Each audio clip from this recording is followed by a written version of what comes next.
So Star Wars Bounty Hunter gets a lot of hate, and some are wondering, why is it getting the remaster treatment? Well, I'm going to tell you why not only is Bounty Hunter a great game, but I think it's a shining light in Star Wars Legends canon. Buckle in, we're going to get nerdy. And just quickly before we get started, I've done a bunch of videos on all sorts of Star Wars games. So if you're into that sort of thing, make sure to like and subscribe to check those out. Some of them are genuinely cursed. It's a lot of fun. But anyways.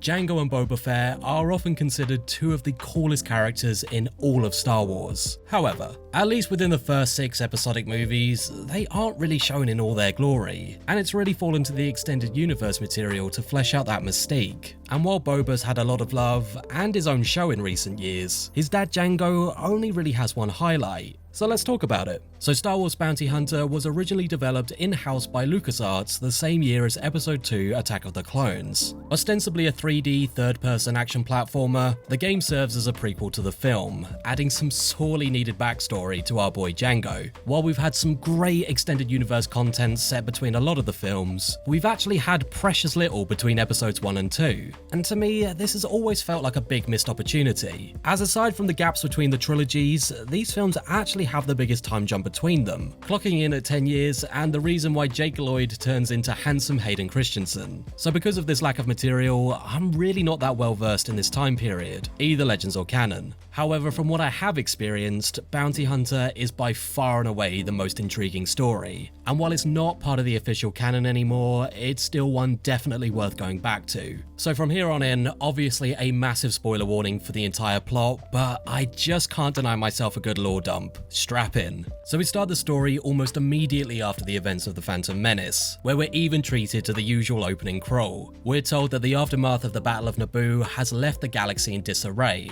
and a mysterious, deadly cult known as the Bando Gora are causing such a stir, even old Chief Sidious is worried that they might affect his grand plans. So naturally, he asks his secret apprentice Saruman to stop them and their leader Komari Vosa, who, because this is Star Wars, just so happens to be a fallen Jedi, while also finding a suitable host for their clone army. Turns out, alongside the dark side of the Force, the Sith are masters of project management. Who knew? We then jump into the shoes of our boy Jango, who, after immediately establishing himself as a badass by dispatching a big beastie in the first few moments, is told of an offer he simply can't refuse. His Toydarian friend Rosata shares a hologram of Lord Summerisle, who informs Jango he'll be offered 5 million Republic credits if he can take down Komari Vosa and end Bando Gora. Mission received, we jump aboard, not Slave 1, but Jango's first ship, Jasta's Legacy, named after his mentor Jasta Maril. I did tell you we were going to get into the lore. But anyway, first stop is Coruscant. Here you infiltrate the seedy Death Stick trade to find leads to help in your hunt. And before long, you uncover a conspiracy involving corrupt senators, drugs laced with neurotoxins, and even your very own Mandalorian arch-nemesis Montrose. I won't dive too much more into the finer details because you've either already played it and know what I'm talking about, or you haven't played it, in which case you probably don't want it to spoil. But after Coruscant, you'll zip across the galaxy following leads until you find your target. And in that time, you'll lose your ship, acquire Slave 1, lose Rosata, and ultimately avenge her. For an early 2000s Star Wars game, it's genuinely quite the emotional rollercoaster. But in the final stages, you track down and defeat Vosa with the help of Zam Wesell. I wonder what happened to her. And then plot twist. It turns out that Willy Wonka's dad knew where Vosa, who just so happens to be his former Padawan, god damn it Star Wars, was all along. And this whole job was just a ruse to test whether Jango would be a suitable template for the clone army. I hate when I get tricked like that. But he agrees under the condition he can have one unaltered clone, fulfilling Rosata's final wish for him to find something to live for other than money.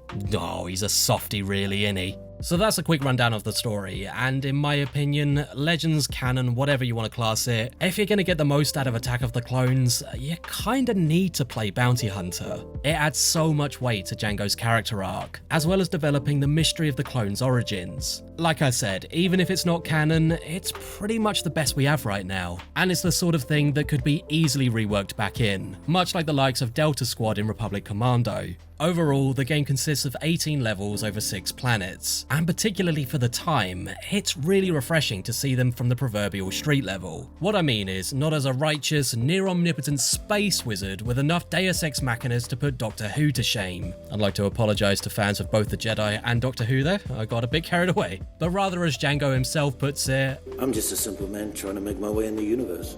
seeing the seedy underbelly of the Star Wars galaxy is always fun, and playing in it is even better. So that's pretty much it in terms of the story and aesthetics. But how does Star Wars Bounty Hunter play? Well, for the most part, pretty well. As I said, it's largely an action platformer in which you traverse expansive levels, taking down baddies, collecting bounties, and completing objectives. The combat can be super fun, with auto-aiming making Jango's iconic dual blaster pew-pew pistols a joy to use. You just can't help but feel like a badass when you're mowing down 2 enemies at a time. And that's not to mention the rest of your ludicrous arsenal, including a freaking wrist-mounted flamethrower. God damn. And side note, Jango also has one of the most satisfying punch combos I've ever come across. I remember spending many afternoons in the garden as a kid, shadowboxing invisible battle droids. Yeah, I really was one hidden camera away from being the next Star Wars kid. Following Mandalorian tradition, you also have a dope jetpack at your disposal. Some of the time. It just runs out of juice far too quickly, and it makes it lose a lot of its oomph. Look, I understand not wanting to make the game too easy, but it's hard to feel like a powerful hunter when your coolest accessory runs out of puff quicker than a stoner at a Fish concert. Oh, that's a reference, jeez. And in the interest of fairness, I've also got to say that the difficulty curve is absolutely brutal. If you're anything like me, you'll breeze through the early stages pretty quickly, but you'll eventually come up against more and more enemies until you find yourself in some pretty unwinnable situations. Look, I wouldn't go as far as to call it flat out unfair, because it can be beaten, but by God, I can see why I never completed this game as a kid. And this really isn't helped by the optional side missions, in which you have to locate petty crooks with bounties on their heads. In principle, this is a neat idea, and adds to this sense that you're traversing a living, breathing world. The only thing is, you have to manually scan every single NPC until you find them. And even then, they're probably part of a gang of ne'er-do-wells, making it almost impossible to bring them in alive, if at all. But honestly, don't worry too much if it all gets a bit frustrating, as all you'll get is unlockable concept art. There's no in-game benefit, so if it's not for you, just give it a miss. But despite all these gripes, there is still so much fun to be had over the 6-hour playtime. It matches the tone of the source material perfectly, from the environmental storytelling to the excellent cutscenes. To be honest, most of the issues are just products of the time. Even gems like Simpsons Hit and Run, my favourite game of all time, are guilty of raising the difficulty for some artificial padding. And unless you're really looking for it, once you're wrapped up in the story, you won't mind one bit. Or you might do, I don't know. Let me know in the comments, we love engagement. As for the remaster, the updates are pretty light touch, which I like. The main practical one is the controls have been mapped to modern standards, meaning even if you want to check it out for the first time, it's pretty easy to get going. And you can toggle to legacy controls if you wanted to see how mad the original camera controls were. But full disclosure,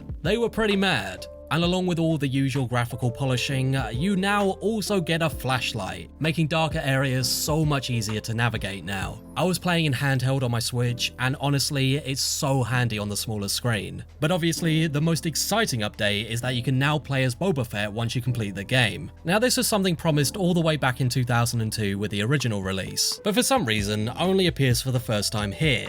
It's weird because you feel like it'd be such an easy win given all you gotta do is swap his armor color. You don't even need to change his face. Either way, I'm happy we've got it now. So it's pretty much the same game with a few quality of life improvements, and I think that's all this remaster needed to be. This is the definitive way to play Bounty Hunter, and if you haven't played it before, I can't recommend it enough. It's so good. But have you played Star Wars Bounty Hunter? Whether you checked out the remaster or played it back in the day, let me know what you thought in the comments below. And don't forget to like and subscribe for plenty more videos on all things Star Wars games. And while you're here, make sure to check out our movie channel, UDS Films, or you can always take a look at UpsideDownShark.com for everything else we've got going on. Until then, my name is Tom, this has been UDS, and may the Force be bloody with you.